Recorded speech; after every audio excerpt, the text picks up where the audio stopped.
I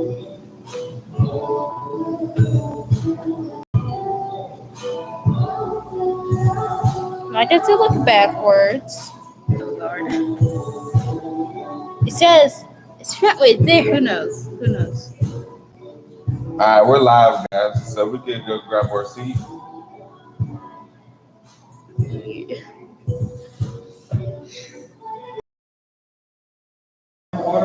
Yeah, absolutely.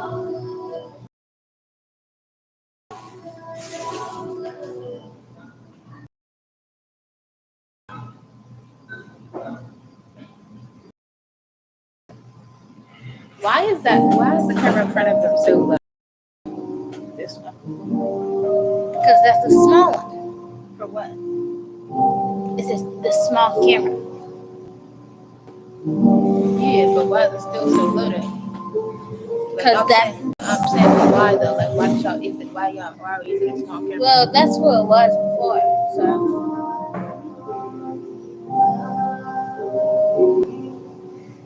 So should we go live in 1 minute? Okay. Or are we live?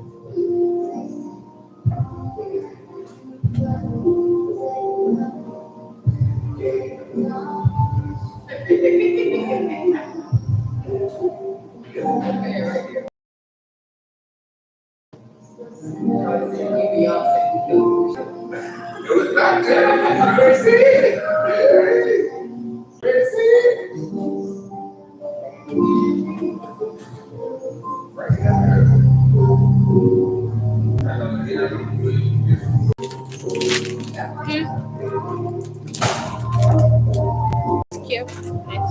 Yes. There. Is that the outfit? Oh, you're talking about that? It's a Are you allowed to wear crop tops?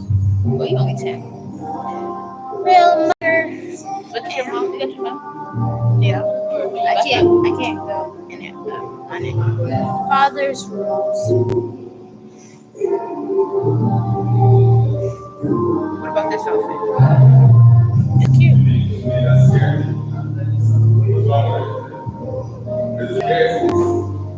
See how I did the little ice cream Yeah. and the edges. See the edges?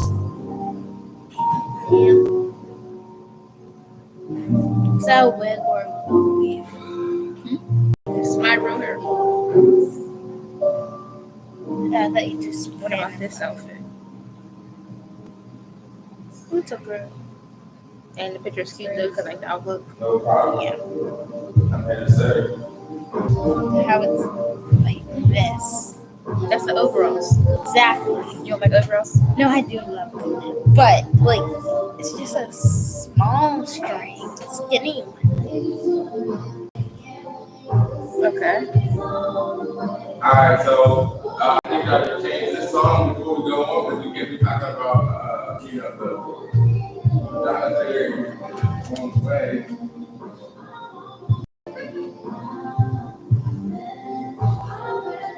And once I change the song, we get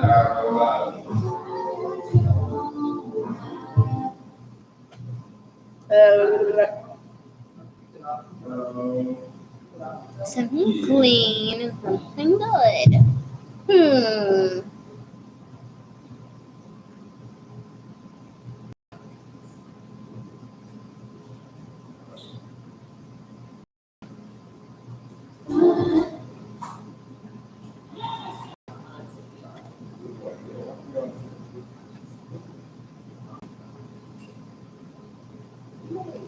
You didn't search it.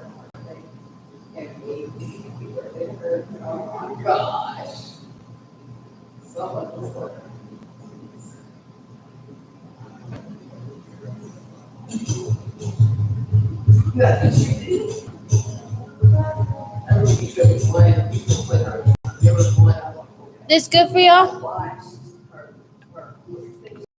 Here we go. No. 5, 4, 3, 2.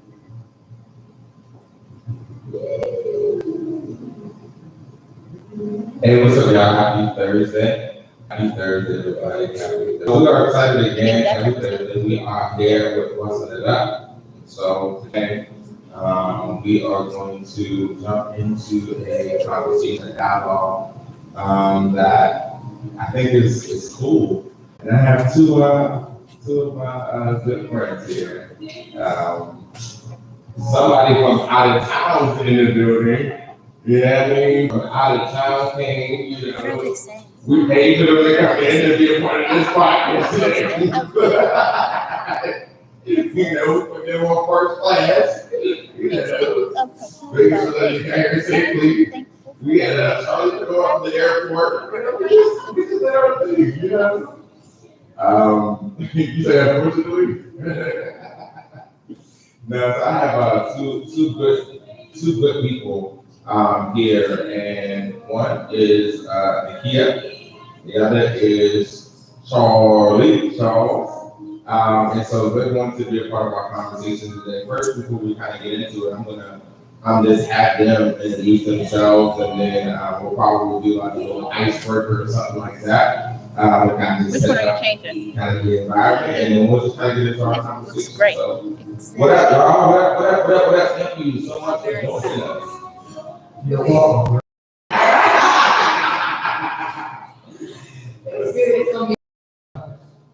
Yeah, man. So, what up, man? We got here in the building. What's up? What up, Nakia? Nothing. It feels good to be back home in the city. Back home from? Atlanta, Georgia. I move around a lot, but I'm currently in Atlanta, Georgia, and I'm here for a couple of days. So I'm glad that you invited me here to talk about a fun topic. So what have you been doing? You know, what are you doing in Atlanta? Just kind of give us a little bit of background about, you know, what you're doing with life, what you're doing in life. What's good with you? Okay, I had a lot going on. So I was living in Texas for the past, almost 3 years, and I moved to Atlanta, Georgia. So I'm a jack of all trades. So I'm currently in school getting my second master's in social work to become a licensed therapist. I'm a professor at Kennesaw State University, and I'm a basketball coach. So I do all of those things in Atlanta, and I also work at Grady Hospital. I learned all that. So, like I said, I have a lot of jobs because I like money. Let's be clear, I like money. So I work a lot because I like to find things in life. Sorry, maybe I need to give her this.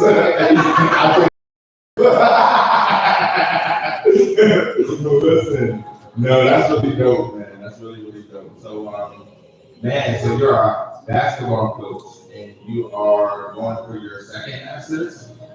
Second master's. In addition to being a professor, and what else is there? I'm a patient navigator at Grady Hospital. A patient navigator at Grady Hospital. That's what's up. So you've come a long way. A long way. Cool. What's up, Charles? What's good with you, sir? What's going on here? Yeah, we hear you. Good. So my name is Charles Gordon. I now live in Pittsburgh. I was living in Cleveland, Ohio for the past 4.5 years. I lived here for my job. So I currently work for PNC Bank. I am an HR business partner. So essentially, what that is I partner with two business executives within PNC Bank, and I help them out with all things HR for our organization. So I literally work around the clock. I work around the clock. But I was asked to relocate back home because for Pittsburgh, that is the headquarters of PNC Bank is. So I was asked to move back, so now I'm back here. I'm happy about it. How did you get grades? So how was it being in Cleveland?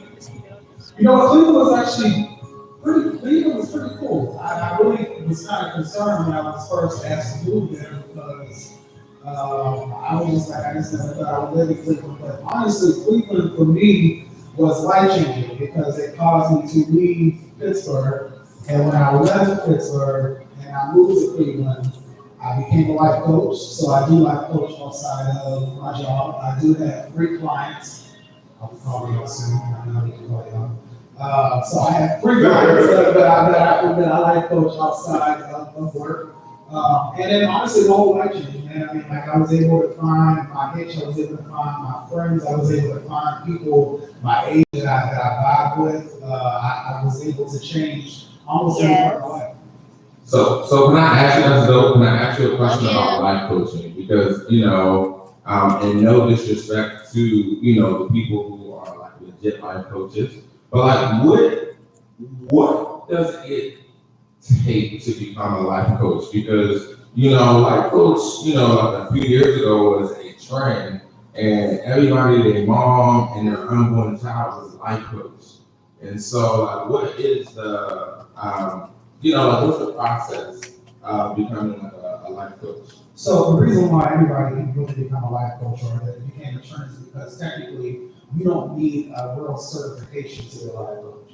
And so there is no credentials as opposed to being a licensed therapist. Now, there are different programs out there that was created to say that, hey, I have a certificate in being a life coach, so put some credentials behind your name. I currently am supposed to be taking my course so I can become credentialed. But me personally, I'll be very honest, and I'm a very transparent person. Everybody told me I'm a preacher, and I'm really a preacher. And because I didn't want to be a preacher, but I also was going to become a therapist, but I didn't go that route. I ended up getting in corporate America. I figured because my brother was a therapist, I use therapeutic tactics all the time. I read books on it, and I did not want to be a preacher, but sometimes that whole element of that comes out of me. I said, okay, well, I'm going to go a life coach route because then I won't have the expectation of the church behind me. Got you. Well, that's heavy. I would love to kind of park there, but we're on the parkway. Right. We're on the parkway. I don't want to park there, but we're on the parkway. That's really dope, man. So, tell us something, both of you guys, that somebody used this in a training that I was in. Tell us a non-Googleable, which they made this word up, a non-Googleable fact about yourself. Something that we can't Google, something that we don't know, we wouldn't know unless, you would tell us. You want to go first? I don't know. I've been asked to be married twice. And so what happened?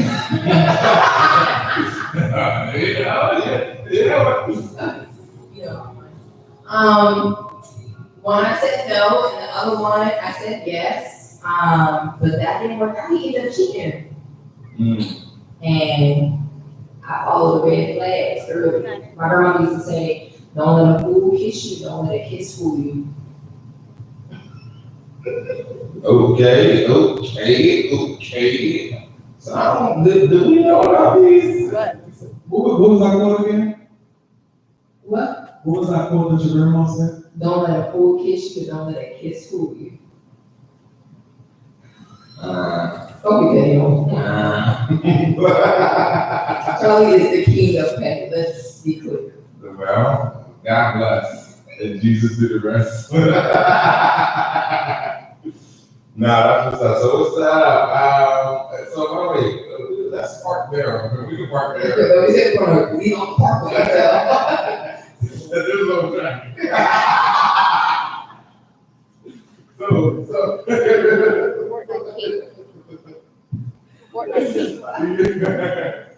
So these two little, not little, Why they gotta be old? So let me get this, preference. I oftentimes use the word little in my vocabulary, and that is never to demean anything. Like that's just always been that way. I try to be very intentional about not using it. However, it does come out, and that is not to say that my stuff is big. Well, sometimes you use it to be petty. Never intentional petty. Like, I've never, like, your little event or something. I've never done that. I have. I mean, girl, you never know.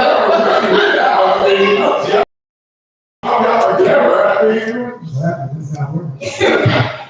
All because we work on the parkway. You see how she tries to like have a full list?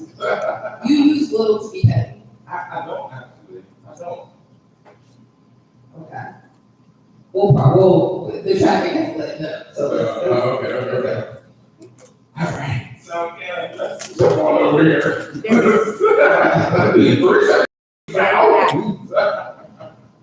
I need to focus on the one I would that- say that, I gotta do this real quick. this is what I guess, I don't know. I would say for me Exactly. that I'm really more Yeah. creative inclined. You so see I the really- recording over there. Like, I used to play the piano. I don't play the ESC now. I can't do it He anymore. can sing. I do sing, and I do love living in the creative space, but just because I'm so driven by work, that it's caused me to be real stoic and real, like, I guess people meet me, they think I'm either extremely shady, but in a fun way, or I think really highly of myself, or I am very, Love you. like, Love you tense, or very Jesus-driven, which is not wrong with that.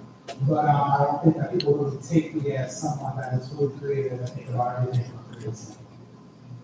Got you. So, what are some creative outlets for yourself? Well, music is one. Anytime I'm listening to music, I see music, so anytime I'm listening to a song, it's really kind of creating a whole performance in my mind. I do love to by myself, so there's a keyboard actually in my dining room, I just don't play it, I'm around folks. And anything really creative, I just really enjoy it. Dope. So tonight, y'all, we are jumping into a conversation about friendship. And we've been asked to kind of talk about friendship, and then so today, I asked these two to join in this conversation about friendship, simply because I know the dynamic of their friendship, and they have had a phenomenal friendship, and so I wanted their opinion, their experience as it relates to their own personal relationship, but just in friendship in general. And so that's kind of what we're going to talk about. And one of the things that we're going to certainly talk about is this concept that we oftentimes hear in new friends. So yeah, if you haven't already shared this video, tag your friends if you have any. If you're trying to get a new friend, tag them too. But let's talk, man. What's good with friends, yo? Like, number one, how long it's like what's tell me about y'all friendship. Where did y'all meet? What was the dynamic of y'all friendship? You want me to go, Charlie? Okay. Me and Charlie have been friends since 5th grade. We both went to Rankin Intermediate. It's now a different name. I don't know what the name of it is, but it's in Rankin Rankin. Promise. Rankin Promise. So we were there when it was Rankin Intermediate. Then we have a long history on how our friendship started. From my perspective, I used to steal Charlie's lunch money and bully Charlie, and we somehow became friends. That's from my perspective. And we've been friends ever since. Charlie? My perspective is that in the 5th grade, I was Rankin Intermediate. I became the kid's friend because her mother could cook. And her mother would come to the school and prepare meals that was large enough for the entire classroom. And I said, oh, I want to be connected to her mother. So that made I became connected to the kid. The kid never saw much, but let's be very clear. Nikki did have actually a crush on me for a certain period of time, but that did not work out, and we became best friends. Don't let Charlie That's really not that. So as you can see, we both have very different perspectives on how our relationship, the foundation of our relationship was created. But I mean, we're both in our 30s now, and we're still friends. So we do need some foundation for this because I mean I want the viewers to know that they're like that the advice that y'all about to give is like solid. Right. No, so you know what? This is what I'm gonna say. I'll say this. So growing up, I think that we really hit our stride in years because we went through phases in life. So when we were kids, right? And I think that really what made us, we've been best friends since the 5th grade. That's the quote that we use. But I think what really solidified our relationship was we both truly found love, right? And I think that we were able to sit down one day and say, so I finally have a friend where unfortunately I can go and get buck wild with, go crazy. We had a season going crazy. But then I also had a friend where we would call each other at night and read the book of Proverbs and expound upon what God looked at. And oftentimes you can't find a friend that can pull you out of a rut, but then also be in jail cell with you. And that's what I found. Jordan, I'm making cry for these people. Oh, that's cute or whatever.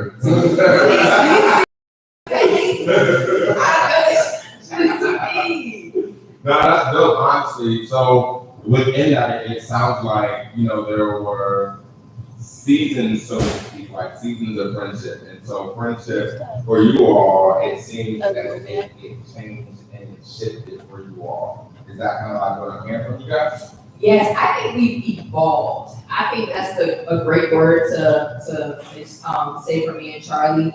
We're not the same people we were when we were in 5th grade, when we were in high school, when we were in our late teens, early 20s, and now in our early 30s. We had to evolve. And this is not to say like our relationship has been the best. Me and Charlie got on, I think one time we went a whole year without speaking to each other.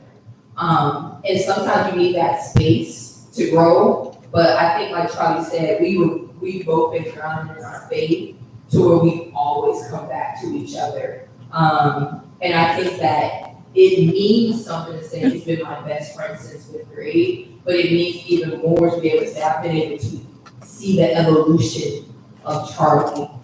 He's been able to see the evolution of me, and we're getting to know each other at the different stages in our lives. So now I'm getting to meet this Charlie. And this Charlie is way different than when we were 21, ordering Bocelli's pizza in his little apartment.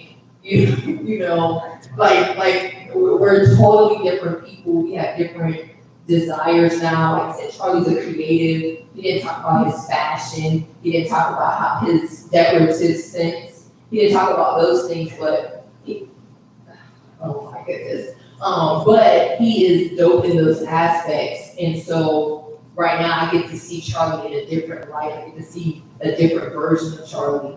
And I think that's going to continue as we get older. So you guys mentioned throughout your friendship that there were times where you guys had talked even for about a year. Without going into detail, if you don't want to, but what through the growth process would have been reasons why you guys perhaps weren't kind of taking it on the same page maybe? So I think there's two different perspectives. So I'll let Kate go first. Okay. I think one, and we won't be transparent on here. Okay. One was pettiness. Very much so. Okay. More so on Charlie than me. What do you mean by pettiness? I would say pettiness mixed with a little ego. Where that can hinder you from apologizing. It can hinder you from hearing somebody else's point of view. And then you just say, you know what? I'm gonna just give them space. I'm just give them time. And so I think that has been something. I think also Charlie will probably tell you that I'm very territorial when it comes to Charlie. Well, I'm very territorial when it comes to Charlie and who he befriends. And I think that has to do a lot of me, especially when we were younger. I did not like the friends that Charlie attached himself to. And so I was very protective of Charlie, even though Charlie did not see it that way. And it caused a lot of rift in our relationship as we hit like our early 20s. And that caused us to not be in each other's lives for some pinnacle moments. There was some pinnacle, I think, our graduations. I graduated from college, Charlie wasn't there, and Charlie graduated from college, and I wasn't there. And so we made up for that when he came to my master's, but that year we were not friends because I think, again, I was very protective of Charlie, and Charlie did not see it that way. And I'll let Charlie explain a little bit more on that. Yeah, I won't go too long. What I would say is, it's true. So ego is a part of it. I think for me personally, and I'm very transparent. I don't mind telling myself. So for me, it was two things. Number one, as Kia mentioned, Kia was very territorial, and I didn't understand. And so there would be moments when we didn't talk for 2 days, and Kia would go, "So we're not friends anymore." And I'm like, "Well, what do you do?" It's been 48 hours. And so I didn't understand that. I didn't understand, whenever I would befriend somebody else, she would have an issue with it. And for me personally, I grew up with my grandmother and my mother. And so females would naturally gravitate towards me, but I would always try to search for male friendships because I always just wanted like a brother. I always wanted a circle of male friends that would accept my craziness and just accept me as one of the boys, one of the girls, one of the guys.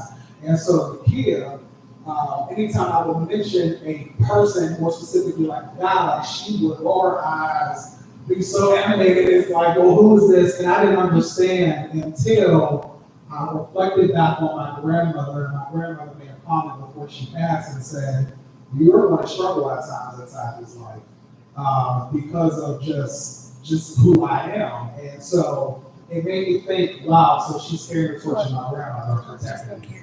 And I didn't even realize that Nikia was trying to guard my mental state and my emotional state, because for me, I'm a really giving person. Like I would just get to anybody, I'll open up my door to anybody, and because I am that way, I just want to see everybody win and be successful. And I would sometimes allow people to come into my space that really have the right to be in my space. And I just didn't understand that she was trying to protect the well-being of who I was. And so my insecurities and my ego, as I got older and started to find my voice and started not caring about who was in my life and who wasn't, my ego spoke loud, and I said, well, I'm going to distance myself from her because I don't want people in my life. But really, I was distancing myself from someone who was meant to be an angel at times. So did you guys ever think that even in those distances, talking or not talking or communicating, that you guys would not be friends? Like, were there times where it was just like, yeah, I'm just flat out done with Charlie, I'm flat out done with Nikia, like this is over, like she's too far ahead of herself, he's, into himself, like how did you guys kind of circumnavigate kind of reconnecting in those moments of distances? And the reason why I ask that is because, like, I know for number one, the dynamic of you guys being male and female, right? So male and female, a lot of times people look at male and female relationships as just like, okay, was there something between you two or something like that, right? And that's the number one thing that people would say, right? So I have a female best friend, and I remember very similar to you all, where we on times without talking to each other, and very similar. I didn't attend her bachelor's graduation, and it was just like, it wasn't a good thing, right? Like, it was just like, it just wasn't a good thing. And so there were times where it was just like, how, in my mind, like, how would we reconnect? Because, like, we were best friends from like little, like we were little, like walking to school together, shared the same lockers and everything. Like, and so I'm just like, how do we kind of like rekindle this relationship?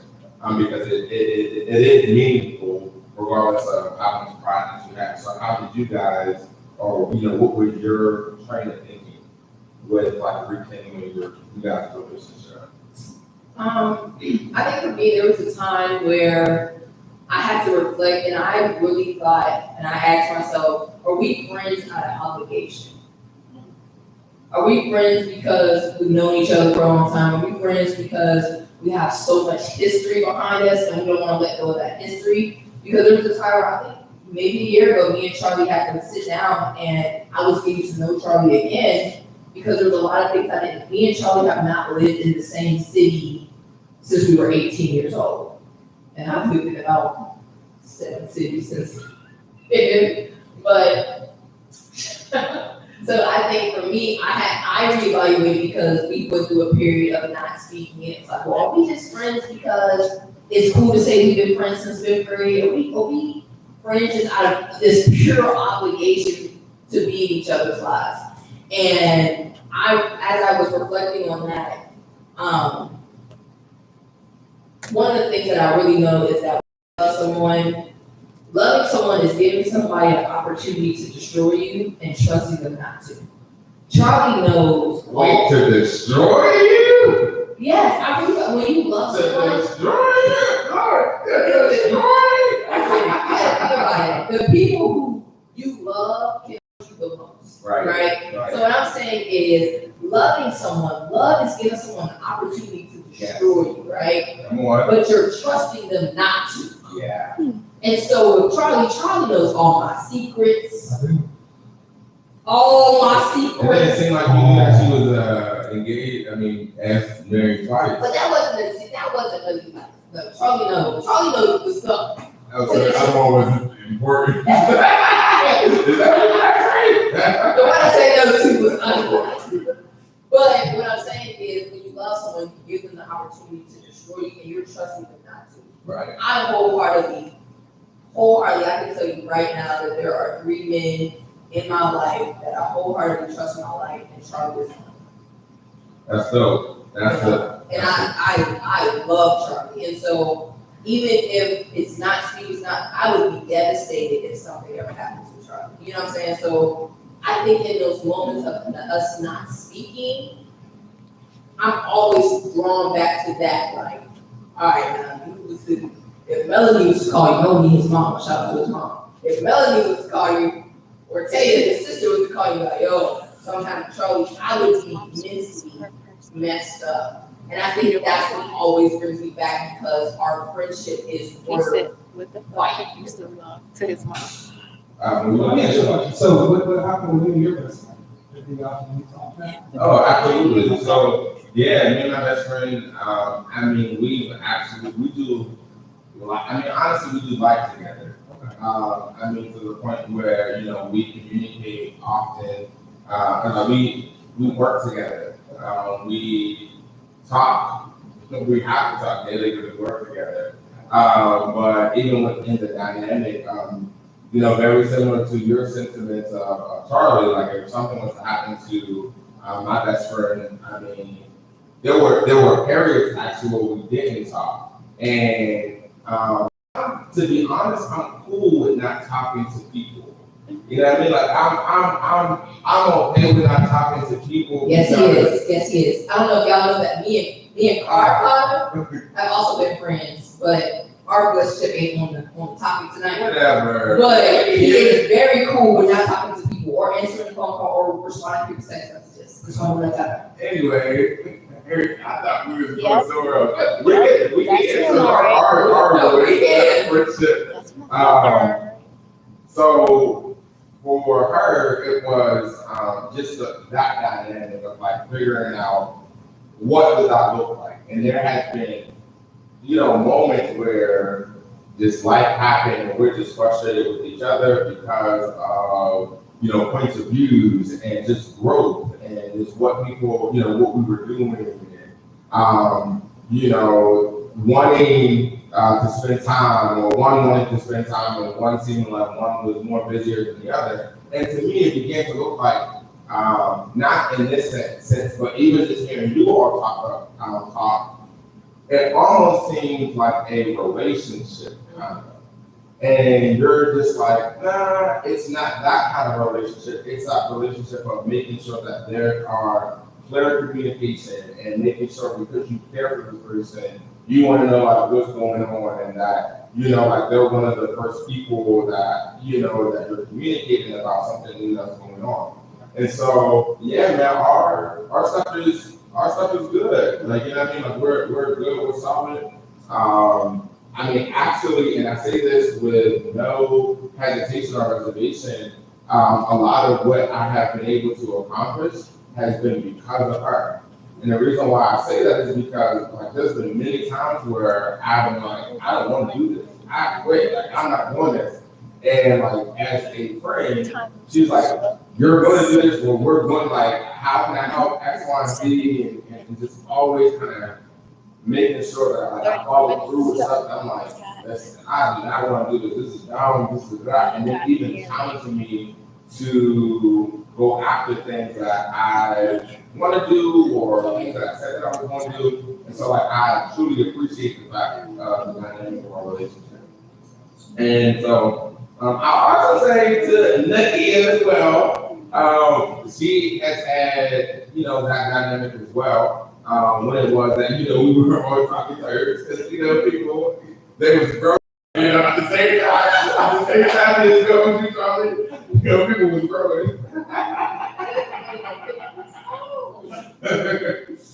One time, maybe twice. But, so yeah, anyway. So cool. So, the next question I wanted to ask, because it seems like if what you guys just described about, each other growing and changing perspective, if you were living in today's time, would that be equivalent to this thing that we would call like cancel culture? Right? Like some of the things that you guys were doing, or maybe something that she said, or even something that Tony may have did to you, it's just like, I'm canceling him. Like he ain't really said he was gonna be like we ain't really rocking like how we still are, because now it seems like if a peer or a friend does something that you don't like, it's this context where it's like, yeah, it's a wrap, like, you're canceled, I don't need you in my life, and you was toxic, I knew you was toxic, but like, would you think that would be equivalent to that kind of cancel culture? I don't even know what I would do if I Today? had one. It would be normal for you. Between us two? Yeah. No. It would be normal. And the only reason why is because But that can't, it's like, no, you can't. It's with that eye. It has a lot to do with It's on this side for now of our friendship. We don't just talk about Jesus all the time, let's be very clear. But I think that one thing that you truly learn is that everybody that you count, you can't count on. And, Say it again. Say that one more time. everybody that you count, you can't count on. She said, Regina Miller said, are they married? No, they're the really best friends. If I was their best friend, best friend. So Nakia, she lives in Georgia, and Charlie, he lives here in Pittsburgh. And they basically just talked about just the dynamic of their friendship. They started their friendship in the 5th grade, and we just kind of just talked about like the ups, the highs, and lows of their relationship. Yeah, so because I do believe that we do keep Jesus at the foundation of it. I think that is it. However, if it wasn't, I would probably say it would be maybe. And the reason being is because, as Kia mentioned, like we both evolved, and for us, we went in 2 different career paths. And I think that is a major part of some of the disconnect, because for me, my trauma is I can't go back to my childhood. And so I literally Like what? live, Okay. eat, sleep, and breathe my job. Play now. And I really need to go see some therapy about it. Because for me, I will work to no end. I have to be the best person inside the room. And while it serves me well, Okay. and it serves me well from a brand standpoint, I think that we're very different. So I'm very polished. I'm very proper. And I work inside an arena, corporate America, more specifically finance, that is you wear a suit, it is navy, brown shoes, or white shirt, and you don't get dressed down. Here, for the longest time, they wear sweatpants, sweat joggers, suits, whatever, I mean, not suits, no suits. And she was around very youthful individuals, like people that just entered college, and so our talk was very different. I have to use some complete sentences. I'm around people all the time that make far more money than I make at least today. And so for me, I was always put inside rooms of people that were very different than me, and it exposed me to a completely different life. And so when I'm talking to friends or I'm talking to people now, it's like, oh, Charles, you're talking to like, or Charles, you are, oh, you think you're somebody now, or oh, you're so this or you're so that, because now my exposure to different cultures and to different things have been expanded. And so I think that for us, that was a communication barrier. It could have been a cancel culture because, oh, he's brand new and Kia is remaining, true to who she is by being the youthful fun her, and I'm trying to fit in with people who don't look like me. That could have been a perception if Jesus was not born. So just in general, not even just with each other now, just in a general sense, is there a time when you feel like cancel culture is necessary in friendship? I would say yes. I think we use it sometimes it gets overused as an excuse not to deal with whatever we have going on internally. But I think that ending toxic relationships, I think you really I think that's important. I think looking at what somebody brings to your life and what you're bringing to their life, and then if you're able to have a conversation about evolving and growing, I think that person is worth holding on to. But like Charlie had said earlier, I don't know if Rebecca, but I'm able, with my circle of friends that I have, I'm able to do multiple things with them. So if I can turn up with you, we better be able to worship together. If we could go and party and hookah and do whatever, we could be able to go to church. You know what I'm saying? And then if I can talk to you about life, about growing, about a business idea, and you like your friend, like how can I support you? How can I? Those are the type of people you need around you. And I think sometimes, like I had mentioned earlier, we're friends with people out of obligation. We still hang with people because we just know them from around the way, so we just keep them around. But those individuals aren't bringing value to our life. They're not allowing you. And like Charlie has said, he's in rooms with individuals making however much money. And so he wants to come back and bring his exposure, what he's learned to his group of friends. And if his friends look at him and be like, okay, well, you keep that over there. We ain't trying to hear nothing you gotta say. Then it's like, well, are we really friends? Because you can't be receptive to what I'm trying to give you. And vice versa. Are you able to receive criticism? Are you able to receive, your friend saying like, no, that ain't cool. And so I think that it's overused. I think we're quick to cancel somebody like that. Mm-hmm. I think it's just the evaluation process whenever we are determining a relationship, a friendship. And if something just too toxic, absolutely, just cut that off. But I think it's overused. Did you want to ask something to that? I'm good for cutting somebody off. You good for cutting somebody off? Yes, he is. So I guess my thing is, like, one of the things that you mentioned was how a person adds value to you, right? And so is that how you all weigh friendship in general? And I'm taking it away from you all and just in a general sense. Like, how do you basically say that this person is a friend, Like I claim this individual as a friend. For myself, I don't say everyone's a friend. You know, I'm in. Okay, friends, go ahead, friends, right now. Oh my God! Because here's the thing about it. We said good friends, but then you put them and say good people. Oh. I remember everything. Listen. So wait, and you're trying to avoid the question. I'm not trying to avoid the Okay, question. so right now, Yes. we are friends. Yes, we're friends. Why would we not be friends? Okay, I'm just asking. So okay. Oh my God. Listen, so anyway, so the idea of friendship, I myself, I'm not one to just say that this person is a friend. I have a lot of communication with various people. I have, a lot of interaction with people, even on a consistent basis, but I still wouldn't name individuals as friends, right? Because I believe, like, as a friend, there are certain things for me that means something, right? Like being able to confide in someone, allowing someone the opportunity to even talk and criticize and to even somewhat like rebuke, so to speak. And so I don't give that leisure to anyone and everybody. And so how is it that you guys kind of assess like friendship? Like what does friendship look like for you all? Are they friends?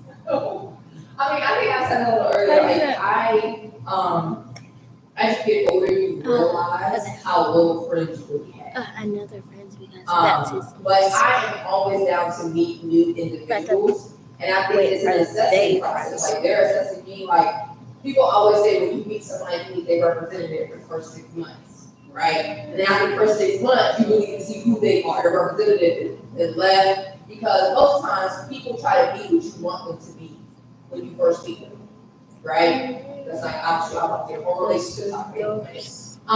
So I think that my friendships have grown. So right now I say that I have 3 best friends, and I met them in all different stages of my life. So I've known Charlie since 5th grade. I have a best friend named Shantae. I've known her since I was at Cal U, my early 20s. And then I have a best friend named Patrick, who I've known since I was at FAMU. And so I've met them in all different stages of my life. So are we friends? Right, you know what I mean? One drop me out. So are we friends? I said they are my best friends. So, but I met them in all different stages of my life, and they all have seen me through things. I've seen them do things. We've shared experiences. We shared life moments. We've shared life together. And so I've been able to bring them along my journey, and I've been able to be along their journey to say, okay, that is my friend. There are individuals who I also consider friends who, they're just different types of friends. I have friends who, we just go to church together. That's my church friend. Like, you know what I'm saying? Like, and there's different I feel like that's okay. Oh, so there's levels to friendship. Yes, I think there's also categories. Okay, let's talk about these categories. What's these categories of friends that you guys have? Like, how do you categorize friendship? I think it's just like, you got your church family, your school family, and so for me, I have church friends. People want, let's try to go to church. We can do Bible study together. You know what I'm saying? We can go to church. We can go to a sermon or do a fast together. I have friends who they just like to turn up. That's their vibe. They like to just have a good time, and they may not be mature in their walk with Christ. And I can invite them, but that may not be something they're interested in doing. Right? They just want to have a good time. And so I have friends I know, I want to go out and get cute and have a good time. Call so and so. That's the type of friend. That's the type of vibe I'm on.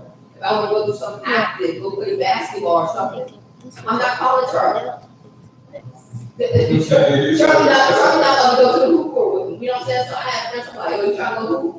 And we could go to the gym. We could get the gym for hours, just hooping, dying. I'm not shaking, but dying like at the hoop court. And so I think that's okay to have friends in different categories, but it's also great to have friends like your best friends, your close circle, to where you can kind of hit all of those things in that one person or those two people. Found the What problem, are but I can't do anything I about want it. to ask both of you guys this question. What are Wait, say it again. I'll text me. three I'll come back essential tomorrow and things fix it. I that just can't do you're it. planning Alright. that's meaningful to you all as it relates to friendship? Like three Charlie, you go first. meaningful. Three meaningful things. I would say number one, you have to accept my crazy. That's actually a little crazy. I just changed it. And when I say accept my crazy, I mean you gotta be able to Really? accept the fact that I Wait love until I press Jesus. it. But Wait until I press my it. mouth is You wait until I and press so it you to just have say to it. accept that. Number one, you gotta accept that. Number two, I would say from a friendship standpoint, you have to be okay. You have to be okay with saying that. Because I'm not going to do everything, and I'm not going to be around everybody, and I'm not going to put myself in certain situations. I'm just not going to do it. So you gotta accept my crazy. You gotta be willing for me to say no.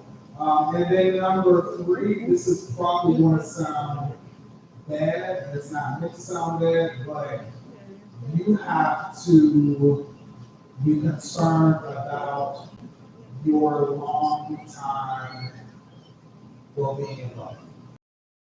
Because if you don't care about your well-being, if you don't care about where you are 3 years from now, 6 years from now, Charles is not going to be the same.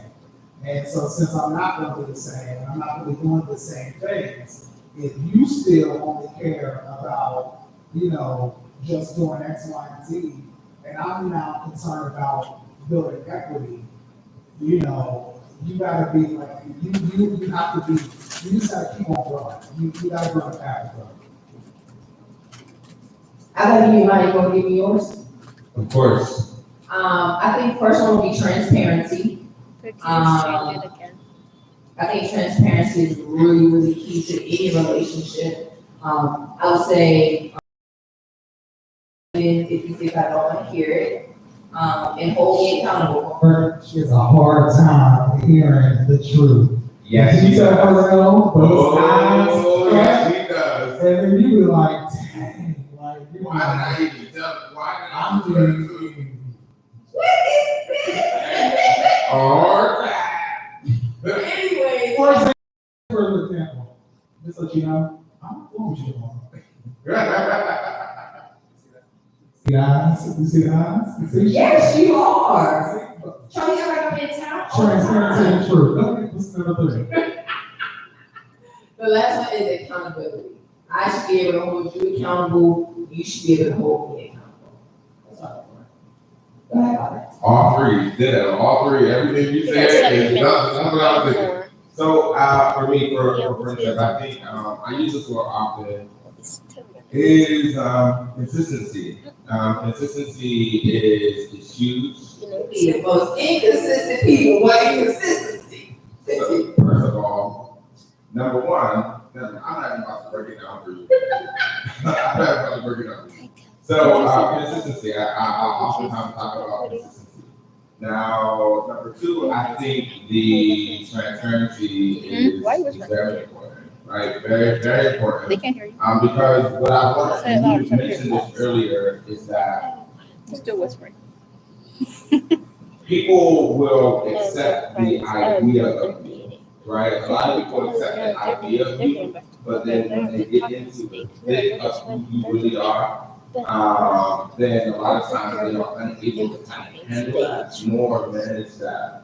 And so there is that caution and that way that you preserve yourself of kind of really figuring out when is the appropriate time, sharing these things or allowing, because for me, when people come into my space, it's just like, I hear this often, I don't know what you're thinking.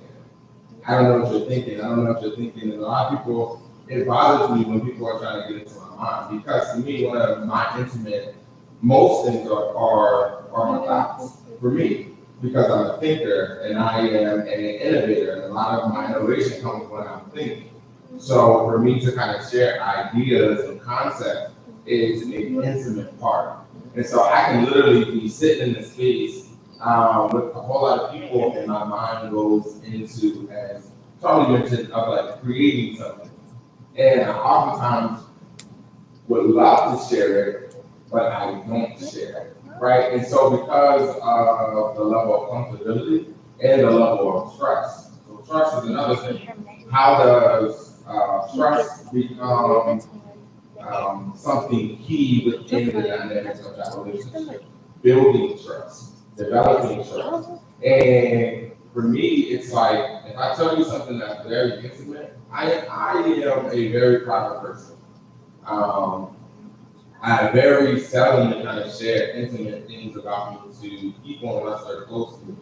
The people closest to me, they know, you know what I mean? They know what's going on, so on and so forth. And all it takes is one time for there to be a circumstance of a situation, and you bring that thing on up, and it's just like,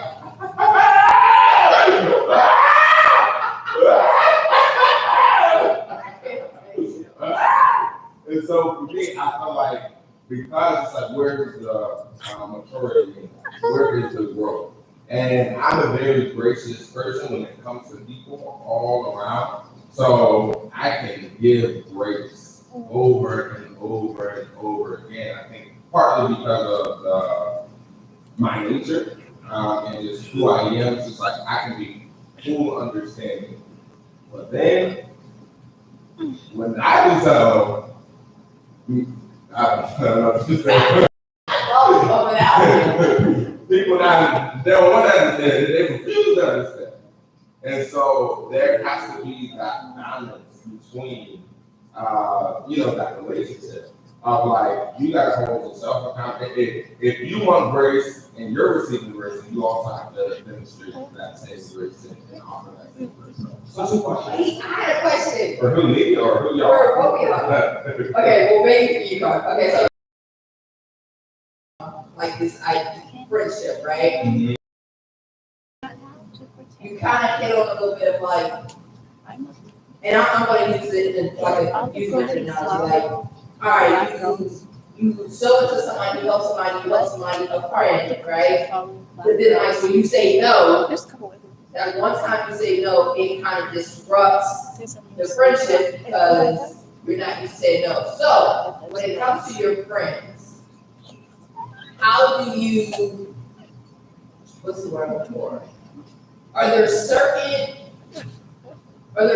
things you do not do with your friends? For instance, should you lend your friends money? Yeah, so would I lend friends money?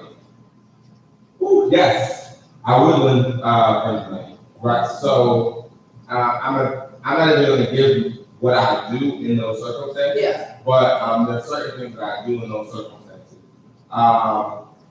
So number one, they have to. I don't want to say they have to be a friend, but if a friend is asking me, there perhaps going to be some conversation. Okay. Right, about what it is, what's going on, what's happening, and not more so for the reality of, I want to make sure that I'm getting paid back. That's not it. For me, it's oftentimes like,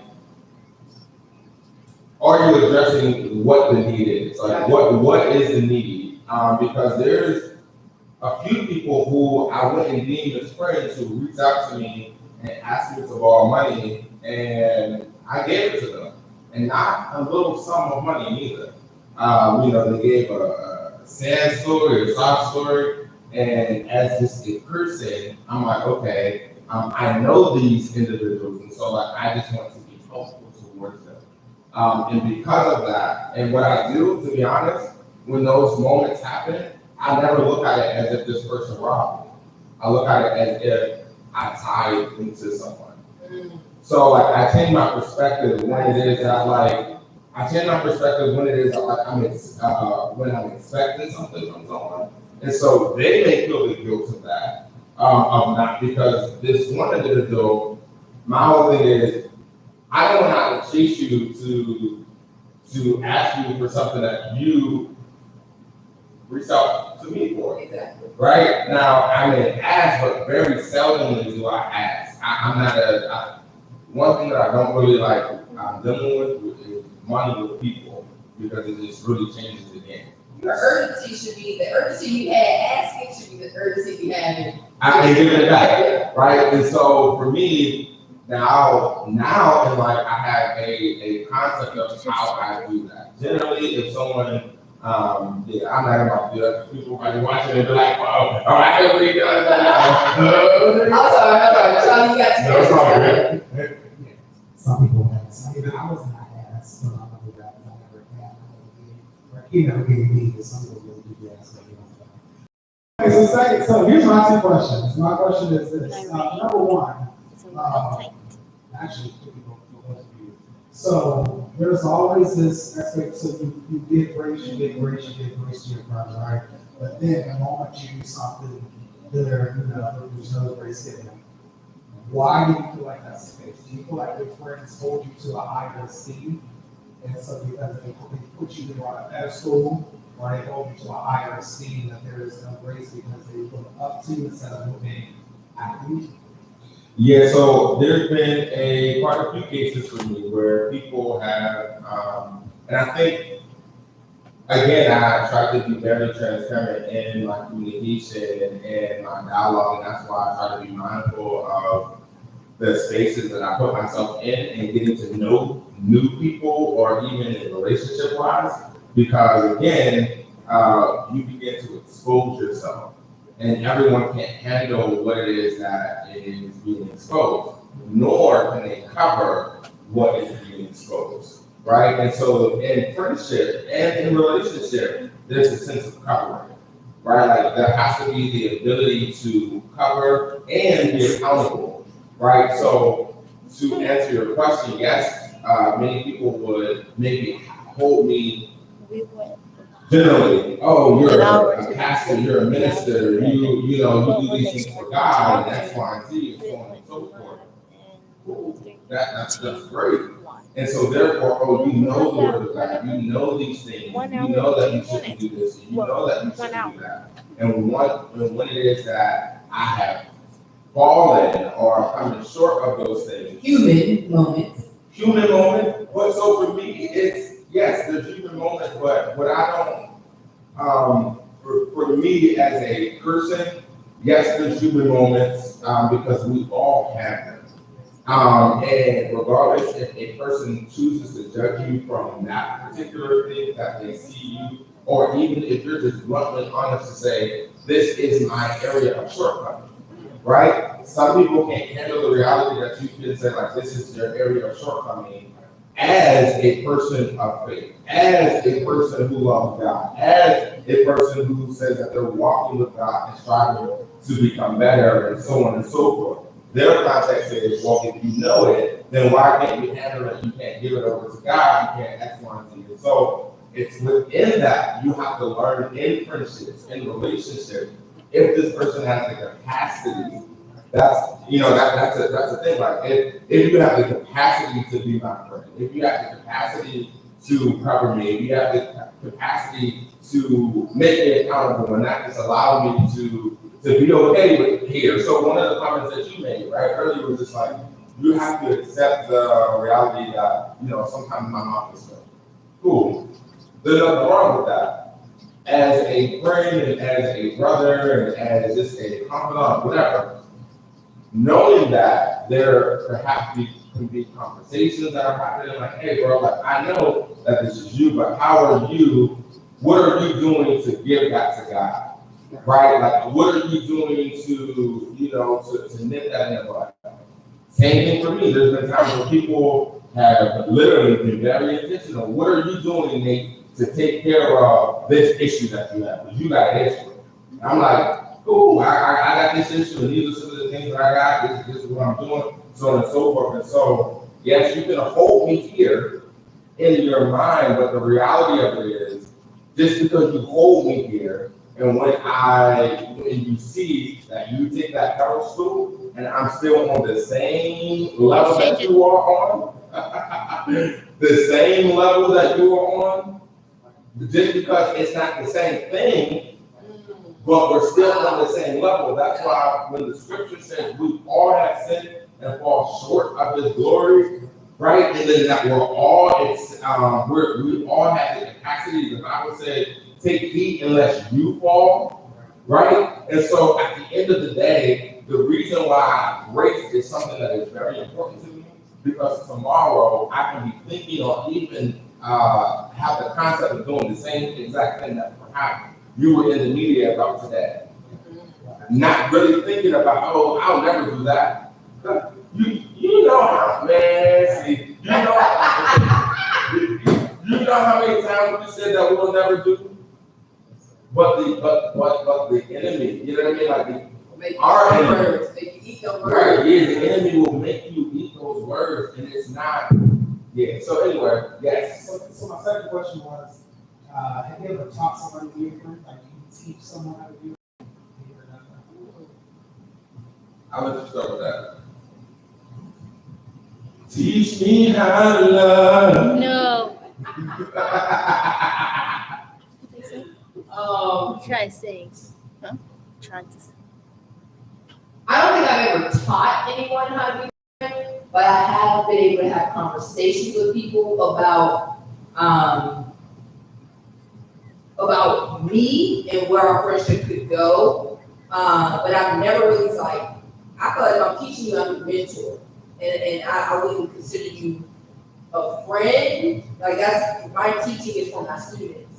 And when it comes to adults, I'm able to, people who I want to be my friend, like I said, we have different perspectives, different experiences in life, which we're going to, in order to be my friend, you have to be able to accept my truths and my experiences and vice versa. And also do those three things that, like I told Carter and you a couple minutes ago. And so I don't necessarily think it as teaching. I would say that if I value you and I want you to be a part of my life as a friend, I should be able to have a conversation with you about who I am, what, you know what I'm saying, what a friendship looks like. And when you should be able to tell me the same thing, it's okay, there's some things where we might differ on some things, or, you know, maybe we should just keep it at this level, or just, hey, what's up, or something like that. But I don't think I've ever taught anyone. You?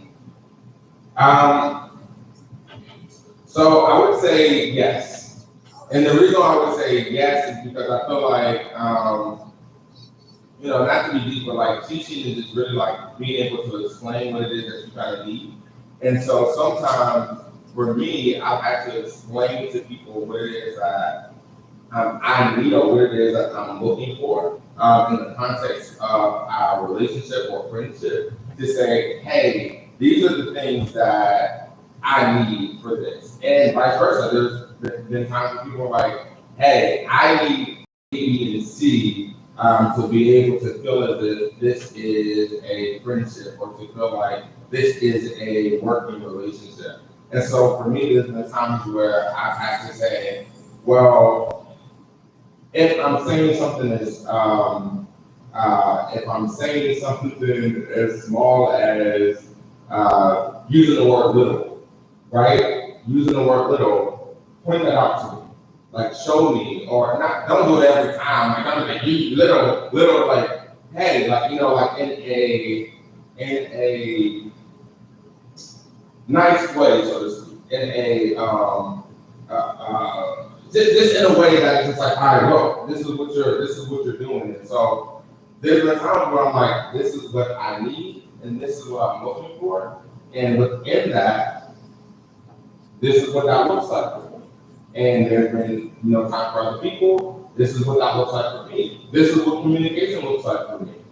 And if you're unable to communicate this way, then perhaps we're not going to be good at communicating. And we're going to be frustrated because this is how my preference of communicating. And so that's why I would say, in some ways, yes. Now, honestly, I think in relationships, in any form of relationship, friendship, relationship, there is going to be that teaching element. And you have to be open to being taught by that person. And I think that's where the number one, the accountability comes in. because it's just like this person, you're opening yourself up to be criticized by this person. And because you trust them, that's why you're able to receive that criticism. And so if you're telling me, hey bro, what you said, even on camera, or what you did X, Y, Z was wrong, or maybe I would have did it this way, I feel like that's a teachable moment. You know what I mean? And yeah, so I feel like there have been moments where teaching was necessary. Acts is kind of, so Jesus had 12 friends. He had 12 friends, and he also considered them disciples, he taught them, but then he also considered them his 12 friends. One of the comments that you made earlier was the fact that a friendship is something that you can kind of receive something from, right? Like you're looking at this person or these persons to see what it is that they are adding to your life. And so I'm wondering what it is that Judas added to Jesus' life while it was that he was on this mission. Because even with Jesus knowing kind of the end from the beginning, he knew that one of his disciples would betray him. There's dynamics in friendship where betrayal happens, disappointment happens, all of these things happen. How do we consider the dynamic of friends these things? I think Judas was a necessary component to the resurrection of Christ. Like without him, the stories doesn't happen. And so I think that when we look at friendships, I think it goes back to, like I said, when we love people, we're giving them the opportunity to destroy us, right? And so whenever we talk about somebody betraying us, I think we have to be, again, evaluating the relationship, but I think we have to also ask for the ability to forget. So I think a lot of times we ask for the ability to forgive. I forgive you, right? But I'm gonna hold on to what you did in 6th grade, and it really hurt me. And so every time I remember that, I'm back to that pain, that trauma, everything, right? So I think that in relationships, and I'll take you to basketball. In basketball, I'm kind of a bad game. I just airball. The first thing my coach is saying is forget about it. Shoot again. Forget about it. It's over. You can't do nothing about that play. Like, forget about it, right? And I think a lot of times we don't ask God for the ability to forget. It's God, I'm trying to forgive him, I forgive you, but I can remember, and I don't want to forget. I want to remember everything you did to me, just in case you do it again or something else happens, I can go back in your face or I can do something. And I think if we ask for the ability to forget, right, then we'll be able to, like you said, bestow grace, because we all need grace. I know I'm in need of a whole lot of grace every single day.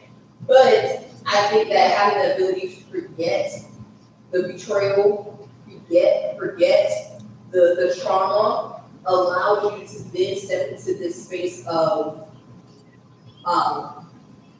this space of being able to try again. You can't try again with the trauma. You can't try again with everything here, and I think that it's going to happen. I think betrayal is going to happen, and most times it's not intentional. Especially if it's a true friend. I honestly can't say that there's been a time where I'm like, he did that on purpose. Like, that was 100% malicious and vicious. There's not one time that I can think of, I'm like, that's what he did, right? And so that's what I'm saying, it was something that was not intentional. But it hurt, right? And I think that's because, what am I about to say? Sometimes we bring our perspective, we bring the baggage of our perspective to a situation that didn't ask us to pass. And I think that's so heavy because we all have different perspectives on how we perceive something. So where Charlie did something and in his mind, all right, I did it, and I perceived it a different way.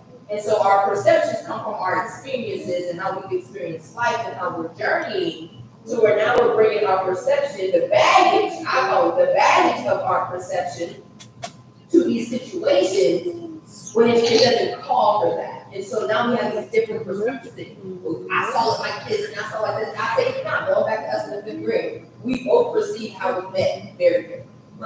Right? And so I think that going back to your first point, I can keep talking, but Judas was necessary. And God knew he was necessary because he placed him in that. He allowed him that to be a part of his plan. You know, and I think I had time to do a blessing in the storm. And I think that in each storm, in each betrayal, in each trauma, in each experience, there is something good that comes out of it.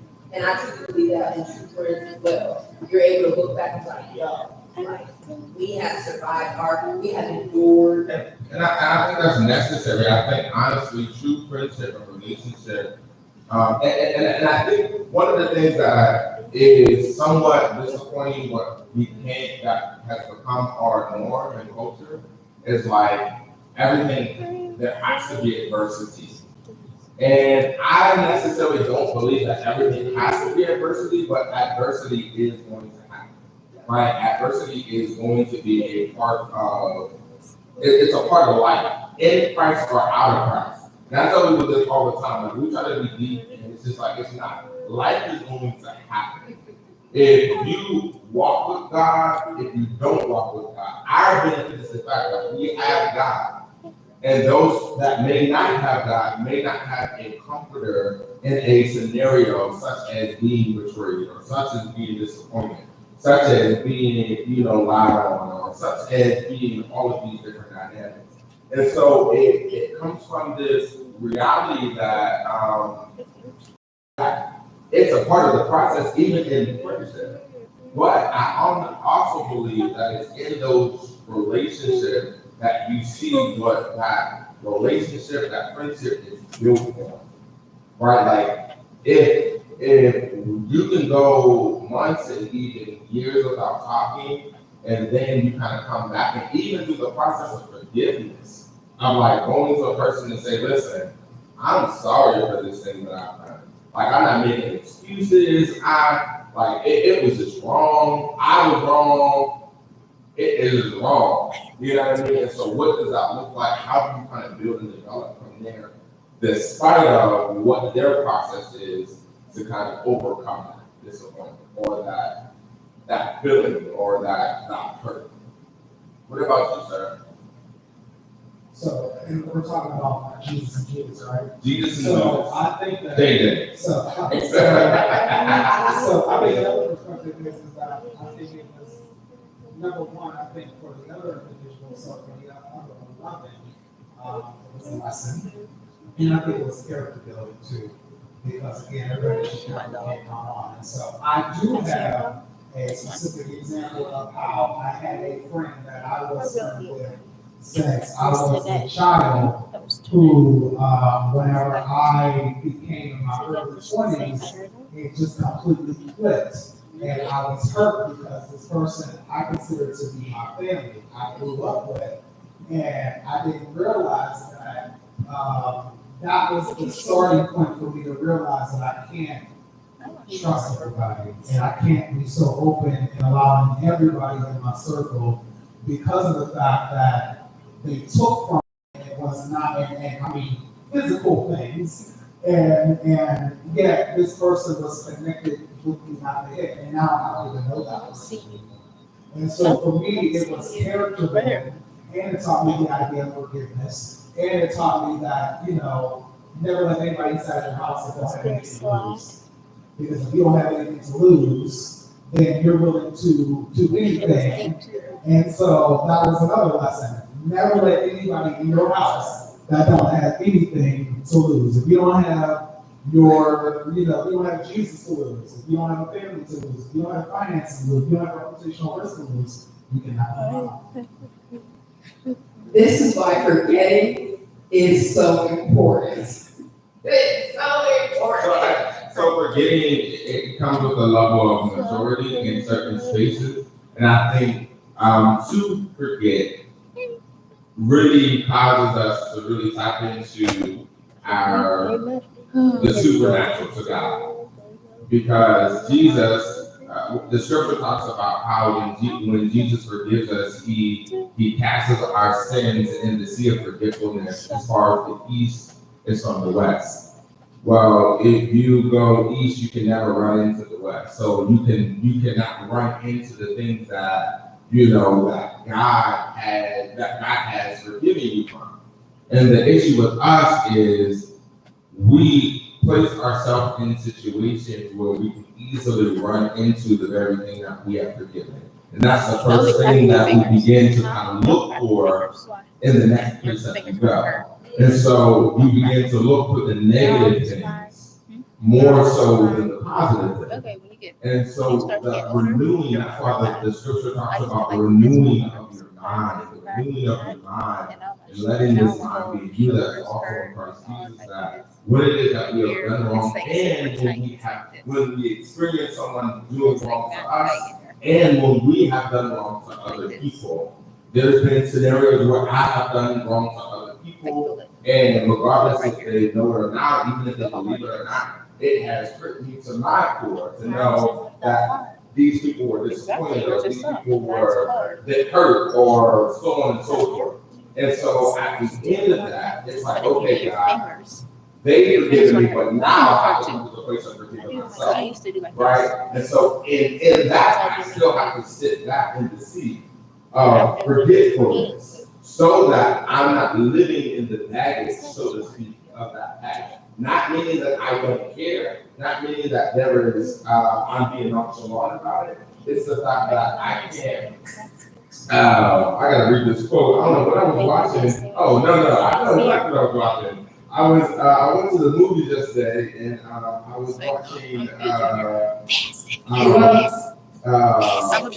Fast Five.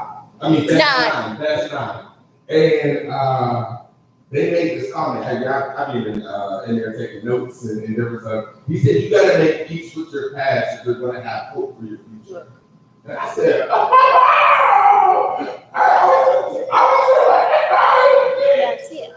was about to give him an offering. I said,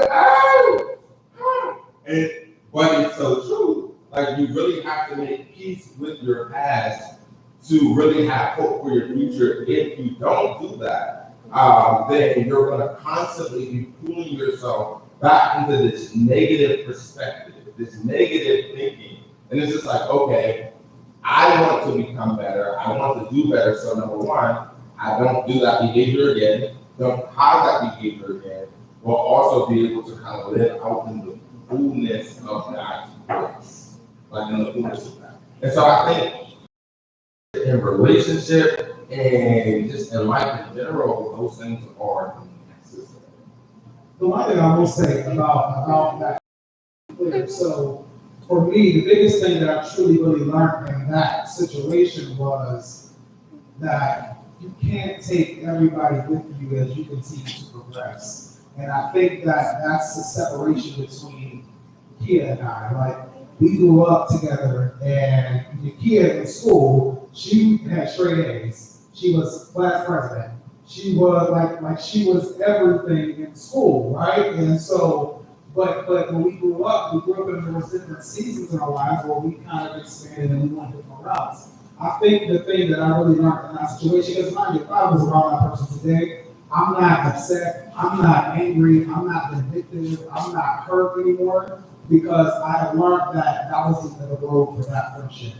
And I now have learned that I cannot take everybody with me as I continue to go, because for me, my whole philosophy was there's so many millions of people on this earth. So if I'm next to you, and I'm driving down the road and I'm on a highway and there's so many cars passing, I don't need them, but I know you. And so there's purpose inside that. And so because there's purpose inside that, I felt as if that I had to always take everybody that I've ever met. You had to go every step of the way. And so I had to learn and understand that I can't bring everybody with me, because your journey is one of those, you might go to there off to the left, and I'm going to the right. And so in that situation, again, if I saw that person, there's no hard feelings. You can cheat on her. So what boundaries? I'm sorry to catch up. What are boundaries? And you said like you can't take people with you, because like for me, I kind of think of it like this. Like I just had a recent conversation. If It's she knows like, that she's still with him. by nature, I am I'm noted to be like a friendly person. People are like, Why? they can approach me, I have Because you're conversation, the and that's right one. person. But then I have on a other side, it's just like, I'm not begging anyone, I'm not begging for a friendship. So even when it comes to like this whole context of like no new This is a friends, tough like crowd. even those people that are friends with me now, like I'm not begging, no matter how much I love you or have love for you, I'm not begging, putting myself in a position to kind of beg for a exchange for a friendship. So Meaning, maybe like working for? well, so okay, Like, working, is there a difference? yes, I believe. So working, begging, so at the end of the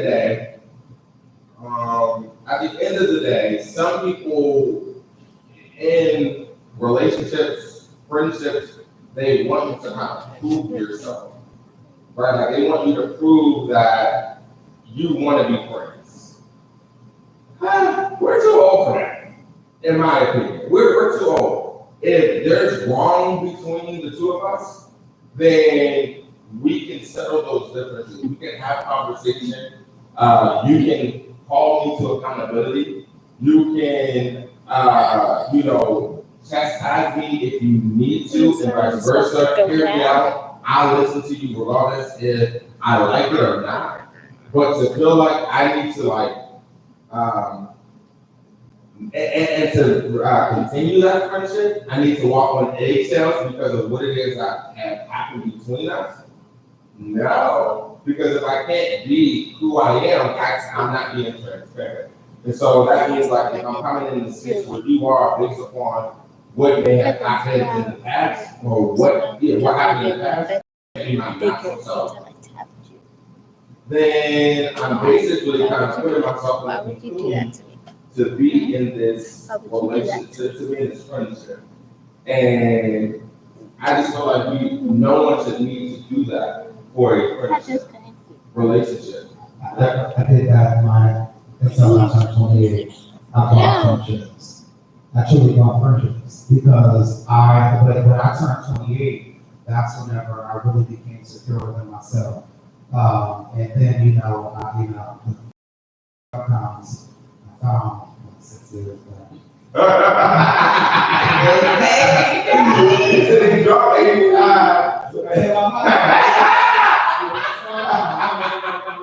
So, but like I said, like whenever I turned 28, and again I was in Cleveland, I was away from my family, my whole life changed, and I found security within myself. And so once I became secure in myself, I didn't care who didn't want to be my friend, or if I extended myself to someone was just like, no, I'm cool. Okay, be cool, because I know my work now. But prior to that, I literally would buy friendships because I just wanted to be friends with people who I thought was cool, was swaggy, who was dope, who could keep me, like grounded or keep me, one of the homies, because my everyday environment is very different than what I was longing for. So yes, I used to buy friendships. I would say male friendships. And I say that to say like, and I think with me saying kind of like my statement is not to say that friendships or relationships in general are important, right? And because they're important to me, it's not to say that because I choose not to run after or chase after that person doesn't mean anything to me. It just means in the context of this, there has to be the exchange of energy, right? Like I'm not about, I don't need to have to do 5 trips because I did something wrong that you didn't like, and now I need to kind of like improve myself. So there's people that I care for at this moment that we're not quote unquote friends, and partly probably because they may feel like I didn't chase or I didn't after or I'm not sure exactly how they wanted that to kind of be. But at the end of the day, I feel like if we're mature and we're adults, we can kind of have conversation we can kind of work through, and it may mean that you need some time apart, and that's cool. But then we can kind of come back and we can kind of continue and kind of kick it, cool. But it does not mean that there's not a level of like, no, I don't care. I don't care for you. I don't care about you. That's fine. So, all right. So we're about to wrap this up. We're about to wrap this up a little bit. Is there something? So for y'all that are viewing, do you guys have any questions? Someone said brothers are built for adversity. Absolutely built for adversity. Are there any questions that you guys may have that you guys want to ask? You can kind of put it here on this thread. What do you want to say, Brother Dylan? So I thought if me and you were friends, would you be okay with that? I would say no, and I don't know why you kind of like sling all these little things in. I would say no because our friendship has been like we've been consistently inconsistent. Whoa.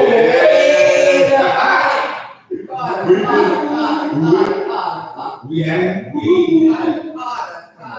Where is accountability that you was talking about? Where's this transparency? So anyway, let me finish saying what I was saying, and then you can say what you were saying later on tomorrow or something.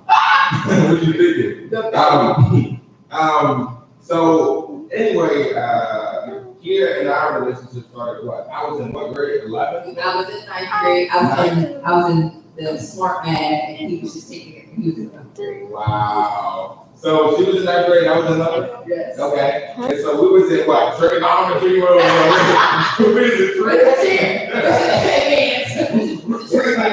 in advanced trigonometry. I believe.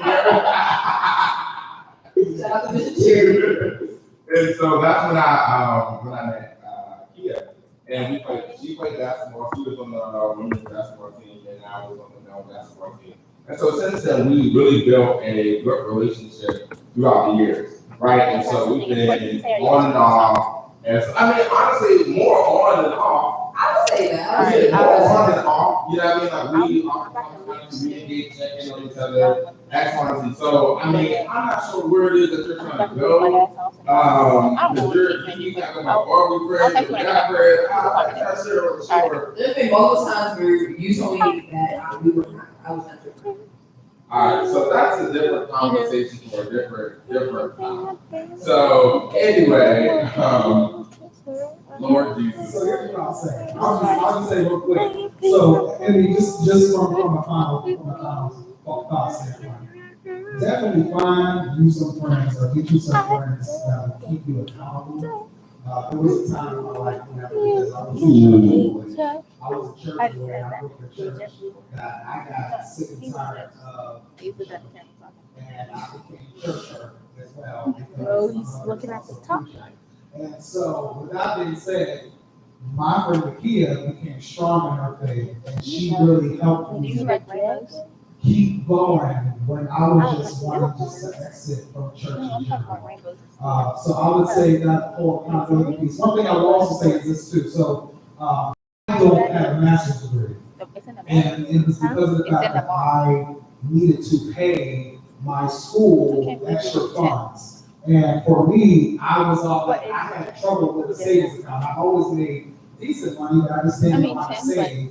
And it was, I wasn't financed right at the time. And literally, because of her, we started putting money aside and we were going to create a business. But because she actually really listened to me and said, I was talking about the fact that I owed money on my school in order for me to go back and get my degree. She said, well, how about we just put the money that we were paying for a business and you're just going to put that towards and just pay off your whole degree. All right. And so she actually helped me pay off my debt for my school so I can go back and continue to advance inside my school. And so there's a certain level of trust there because she gave up free of charge her money to invest in me. So you gotta find people that are willing to invest in you. That's just one thing I would say. You worth it, right? So there's two questions that they asked. Well, there's something else that I'm gonna kind of give a big shout out to here too as well. So a huge thing, because we would have a lot of conversations, and a huge conversation for me is kind of like the whole financial piece.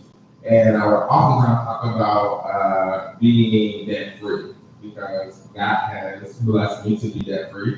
And for some time, I'm like, that is a huge thing. And honestly, it's crazy because I was talking to Naira today about kind of just finances and what that looks like. And so I remember, like, I say maybe 2 years ago, or I'll say 3. I think it was a strong 2 or 3 years ago. When Nikita, she made that step and she became debt free. And I think she was like, you're one of the first people that I was one of the first people that she called because I would oftentimes talk about the idea and the concept and what it means to really be debt free. And so I was like super proud, super proud. It was definitely a proud friend moment. Yeah, baby. No, go ahead. Ask the question so I can say something. Here's the 2 questions. And you kind of mentioned this. So here's the 2 questions. Answer them both at the same time, or one of them. Do you have friends that don't believe in Christ? And what does it mean to endure with a friend? So question number 1, do you have friends that don't believe in Christ? Number 2, what does it mean to endure with a friend? I'll answer the first one. The first one, I would say. No. I don't think I have any friends. Friends is a strong word. We don't put that out there all the time. But I don't think I have any friends that don't believe in Christ. Now, I will say we're all in different walks with Christ. We're all in different maturity levels when it comes to Christ. But I don't think I think all of my friends know and believe and have accepted Christ. But I also would befriend someone who has not accepted Christ. Yeah. I would. But I can't say now that all of my friends believe in Christ. They may not go to church, they may not be active, they may not have a strong relationship, but I do know that my friends, yes. I do have some friends that do not believe in Jesus Christ. And our whole tactic and strategy is to continue to show and express love. And hopefully through that love, I think this is the book is about that they're going to reach God's name. I believe it is. Right here. But I think She did a week ago. with all the things that were mentioned, That put it on a head thing. So and so I try to my friends and the friends that don't believe in She gonna Jesus know or we get have never gone to yeah. church, that they think that they would go because of the generosity. She saw me on Monday. And it doesn't mean to go with a friend. It truly, for me, my whole stance is that I try to figure out, Yes. the vulnerabilities of my friends. Where does she And live? I try to make sure that I Where does create a she live? space of trust. Where- And so whenever someone's going through something, I try to It's a continue nice to encourage them. community. It's not like a gated community, Saying that you but it's are like king, you are queen. kind of like a And I gated always have community, relationships but with not my bigger friends, houses. in the morning, Yeah. catch them in the day, when It's I- not gated. I'm scared, and I'll never send you a nice encouraging There's word. like no violence. So I'll do The that. only I thing got a few that of them, but I'm sure there are a few. There's Yeah, one yeah, place- yeah. But once you send me a little cash app, that saying just how much put you me need. I never did that. I never did that. I never He's did that. gonna let me get in trouble. Yeah, I never did that. Like once or twice a month. But he does do that. Because we don't know. That's dope. Do I have friends that are non-Christian? So I'm gonna probably say The yes. second thing is they do fireworks a lot. No, wait.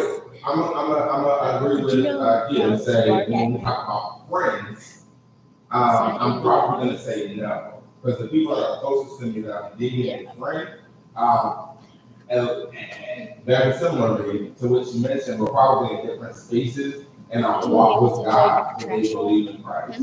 Now, are there associates that I deal with on a consistent basis that do not believe in Christ? Absolutely. But when I say like friends, I would probably say no. It's doing business with the And what does it mean to endure with a friend? doing life with a person. I believe just simply doing life with a person means to endure. Because you're going to, the Bible says it this way, a friend loves at all times. So that is in good times and in bad times. That's in negative times and in positive times. And so enduring, and a part of endurance can be long suffering. And so sometimes in friendships you suffer. You suffer through the death of family members and the loss of loved ones. You suffer through that. And when you have friends that come alongside you through those processes, you endure those hardships with them, right? Like you endure moments of loss with friends and family and those that are closest to you. And so literally just doing life with someone, genuinely doing life with someone. And I feel like it's in that you really find true friendship. But I like this, and we're going to end with this. What a friend we have in Jesus. Hey. Right? Like what a friend that we have in Jesus. All our all our sins and griefs to bear is to carry everything to God in prayer. And the equivalence to that is being able, and this is the thing about God, He puts people in our spaces that also allows us to bring our burdens to them as well. Do you remember when Job was sitting there and his friends came and they literally sat there while he's going through the most difficult time and season of his life? Like just literally sat there with him. Sat there with him. And so sometimes that friendship is in not knowing everything, because the problem, my God, with friends sometimes is just be ye quiet. The Bible says be ye quiet. Study to be quiet. Meaning learn to be quiet. And there's times as a friend that you might have the knowledge and you might have the wisdom, but you really have to study to be quiet. And so thank God that He puts us in community as friends, with friends that can pray for us. I remember when my father passed away, he hit me up and like, "Hard, I just want to pray for you. I want to pray with you." I'm like, "For me? You want to pray for me?" And I appreciate it because there were many people that were reaching out and praying. And the thing that I was blessed about, because most of the time I'm the one that people are reaching out to asking for me to pray for them. And so there were multiple moments where random people who wouldn't consider themselves ministers or preachers or whoever would reach out and say, "Hey, I just wanted to do a quick prayer for you, prayer of comfort, prayer of excellence." And I'm just like, that means a lot. Because y'all think, I know the word, I got the word, I'm reading the word. There's times when we need encouraged, when we need strengthened. Those of us that are walking in our faith, we're doing ministry, but yet there's times where, like those encouraging words and those prayers mean so much more. Just the mere fact that people are thinking about it. So, yeah, man, if you have good friends, keep them. If you don't have good friends, I was watching. keep them. I was watching. Judas, because they're going to teach you something. They're going to teach you something. But the best friend that you can ever have is that in Jesus Christ. Amen. Right? And so we're going to pray real quick, and we're going to be out. Thank you to our girls behind the cameras, our ladies. They always do their thing. We appreciate them. But in this moment, now we're just going to just pray for this friendship, and like we just want to pray for friendships that God would mend friendships, that God would build friendships, that God would bring meaningful friendships into your life and into your space, because the caliber of people around you actually builds and kind of propels you into where it is that you're going. I believe that. Do either of you care to pray? Come on, preacher. You see it. Hey. Come on. Talk to him. Okay, so Father God, we come to you right now in Jesus' name. First of all, we just say thank you, God. We say thank you for the ability to breathe, Father God. We thank you for the ability to be here in your presence, and we pray, and we just say thank you, Father God. I pray right now for friendships right now. I pray, God, that number one, that you recognize and you allow people just to continue to remember that you are the best friend that anybody can have. And so if anybody is feeling isolated or feeling alone, or feeling that while they may have many people around them, but they don't feel like that anybody is listening or anybody is present, that you're the best gift for anybody that ever had. I pray that, you remind everybody in the world, it's a crazy time right now, but your spirit and your presence is always with us, Father God. You're always there. We seek you, Father God. So I pray that you continue to minister to us, Father God. I pray that you continue to show us your signs and your wonders, Father God. I pray for the spirit of friendship, Father God. You said inside your word that, a friend is stronger than the bond of a brother, Father God. So I pray that you just build up friendship, Father God. Build up the character of friendships, Father God. I pray that you plead the blood of Jesus over all friendships, over relationships, Father God. And I pray that you just give us your wisdom, Father God, over selecting our friends. I pray that you just allow us to continue to look to you, look to the word for advice on how to proceed in friendships, Father God. I pray that you give us the wisdom to follow them, Father God, when we are living with other folks and when we're living with ourselves. I pray that you just have your way right now. I pray that somebody was touched by listening to what we said, Father God. I pray that somebody will receive the mobility, Father God. I pray that people will just recognize the authenticity and the words that were spoken. And I pray that you just allow people to remember, Father God, that we always commanded us to love, Father God, to love through situations, to love through hurt, to love through pain, and we recognize that all things are experiences. Father God, to build our character and to build on another, Father God. I pray that you have your way, in Jesus' name. Amen. Amen. So, Ms. Willer, you asked, so given today's topic, should we be open to new friends? That question, my answer would be yes. Absolutely. Absolutely. Pray first. Friendships, so it's just like asking this, it's just like asking this question for those who have never experienced Jesus Christ in their life. Would we offer Jesus as a friend to someone? We would. And so at any given time, God places people in our lives to become friends and to be friends. And just knowing the level of what that looks like through your relationship with God. Sometimes we easily put people in a friend category. Not meant to be friends. That's another dynamic. That's a whole other topic that we were trying to make people friends.